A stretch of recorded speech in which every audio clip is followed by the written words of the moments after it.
In this video, we're going to be solving radical equations. Take a look at question number 1. The first thing you want to make sure is that the radical is isolated. On the left-hand side, I see that the radical is by itself, which means that I'm ready to go ahead and square both sides. When I square both sides, it's going to cancel the radical on the left-hand side. So I'm going to be left with 3x plus 18 is equal to x squared. One of the ways that I'm going to be solving this problem is through factoring, which means that I want to go ahead and take everything over to the right-hand side so that I can go ahead and set this equal to 0. So 0 equals x squared minus 3x minus 18. When we factor, we're basically asking what is going to multiply to give me negative 18, that's going to add to give me a negative 3. So that is going to be a negative 6 times a negative 3. So I'm going to factor this out as x minus 6 times x plus 3. And then according to the zero product property, this means that either x minus 6 has to equal 0 or x plus 3 has to equal 0. So I get two answers, either x equals 6 or x equals negative 3. When you're dealing with radical equations, unlike other equations, you can't just say, okay, the answer is x equals 6 and x equals negative 3. You have to go back and you have to check. You have to make sure that you check your solutions because there is such a thing as extraneous solutions. We have to check for what is called extraneous solutions. These are solutions that you do get when you solve these problems algebraically, but in fact, when you go back and substitute, it just doesn't work. So we can't include them as part of our solution set.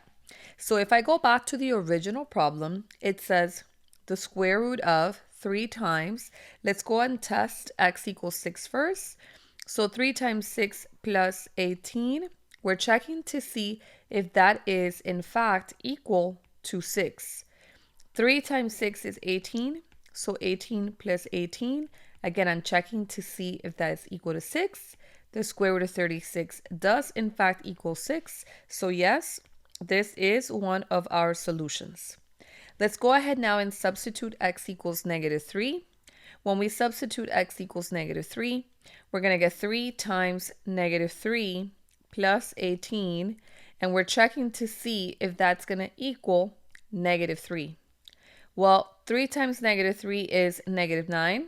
Negative 9 plus 18. Remember, we're trying to see if it does equal negative 3. It's just equal to 9, but the square root of 9 is 3, not negative 3. That means that I cannot include negative 3 as part of my solution set. It is what we call an extraneous solution. And so the only answer here is going to be 6. Before we start with problem number 2, let's review the steps into solving radical equations. Number 1, you want to make sure that you isolate the radical. Number 2, I'm going to write down that we are going to square both sides. But that is only true if in fact you have a square root. If you're working with a cube root, then you're going to cube both sides. Problems that we're going to be working with in this video are all going to be square roots. So we are going to be squaring both sides. And pay attention to the fact that we're going to square both sides. Okay, more about that later. Then once we square both sides, we're basically just going to now solve for x algebraically like normal. And then, of course, we have to go back and check our solutions. Very, very important. So in number 2, it says the square root of x plus 3 is equal to x minus 3. Step 1, isolate the radical. Yes, the radical is isolated right now. It's by itself in the equal sign on the left-hand side.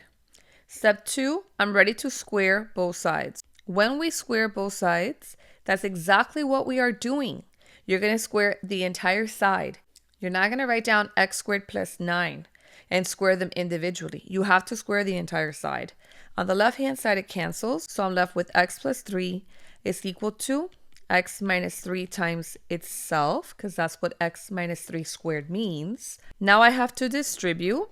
So I get x squared minus 3x plus 9. Go ahead and set this equal to 0 because you know that we're going to have to factor. That cancels. 0 equals x squared. I have to combine like terms. Negative 3 and negative 3 is negative 6. Minus 1 more x is going to give me negative 7x. And then 9 plus a negative 3 is going to give me a positive 6. Now we have to factor. What is going to multiply to give me positive 6?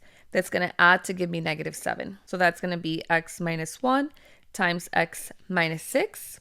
That means my two answers are x equals 1 and x equals 6. But you have to be careful because we're not done with the problem. Remember, the last step is to actually check. When you check, you have to go back to the original problem. The original problem here says x plus 3, the square root of x plus 3, is equal to x minus 3. Let's go ahead and substitute 1 for x. So the square root of 1 plus 3, we're trying to check to see if that is equal to 1 minus 3. So the square root of 1 plus 3, 1 plus 3 is 4. The square root of 4 is 2. And on the right-hand side, 1 minus 3 is negative 2. That does not equal to each other. Therefore, we have to throw away the x equals 1 because that is an extraneous solution. Let's go ahead and substitute x equals 6. So we're going to write down the square root of 6 plus 3 is equal to 6 minus 3. The square root of 6 plus 3, well, 6 plus 3 is 9, so the square root of 9 is 3. And 6 minus 3 is 3, so that one did work. So this is my only solution. So now let's take a look at question number 3. Just like before, step 1 is to isolate the radical. Notice that on the left-hand side, there are actually two radicals. So I can already tell that this problem is going to be quite lengthy. And that is because there are two radicals right now. I'm going to go ahead and add radical x minus 3 to both sides. That way, I'm left with just the square root of x plus 5 is equal to 2 plus the square root of x minus 3. Now that I have isolated one of the radicals on the left-hand side, I can proceed to step number 2, which is to square both sides. So when we say square both sides, we literally mean to square both sides. On the left-hand side, the square and the square root are going to cancel. You're going to be left with x plus 5 is equal to, this part right here, you want to rewrite it because it means 2 plus the square root of x minus 3 times itself 2 times. Now you're going to have to distribute. 2 times 2 is 4. 2 times the square root of x minus 3 is 2 times the square root of x minus 3. Distribute again. Plus 2 times the square root of x minus 3.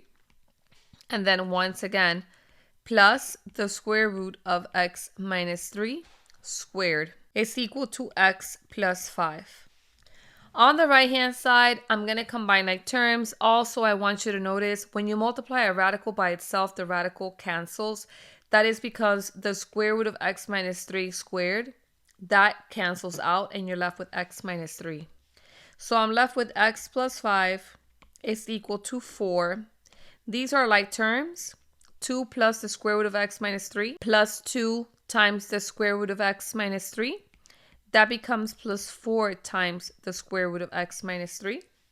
And then here in this part, remember that you have a square root squared, so that cancels. So you're left with plus x minus 3. So now continuing collecting like terms, x plus 5 is equal to positive 4 minus 3 is positive 1. So we have 1 plus 4 radical x minus 3 plus x. And like I had told you at the very beginning, I knew this problem is going to be very long, and that is because I have two radicals that I have to get rid of. So I isolated one of the radicals, I squared both sides, I went ahead and I simplified. I'm going to combine like terms, and now I'm going to move the 1 and the x over to the other side. When I do that, the x's cancel. I'm left with 4 is equal to 4 times the square root of x minus 3. Go ahead and divide by 4 on both sides. So now we're left with 1 is equal to the square root of x minus 3. We're going to go ahead and square both sides. When we square both sides, the square root of x minus 3 cancels. So we're left with 1 is equal to x minus 3. Add 3 to both sides. So we get x is equal to 4. Now that x is equal to 4, remember that you're still not done because you have to go back to the very beginning and you have to substitute to see if that's actually going to work. So let's go ahead and substitute x for 4. We get the square root of 4 plus 5 minus the square root of 4 minus 3 is equal to 2. 4 plus 5 is 9. The square root of 9 is 3. We get 3 minus. 4 minus 3 is 1. The square root of 1 is 1. 3 minus 1 is 2. So actually, x does equal 4. And then that is going to be my solution. Hope you found this video helpful. Remember to subscribe to my channel for more help with math so that you can say, yes, I can do math with confidence. Until next time, thanks for watching.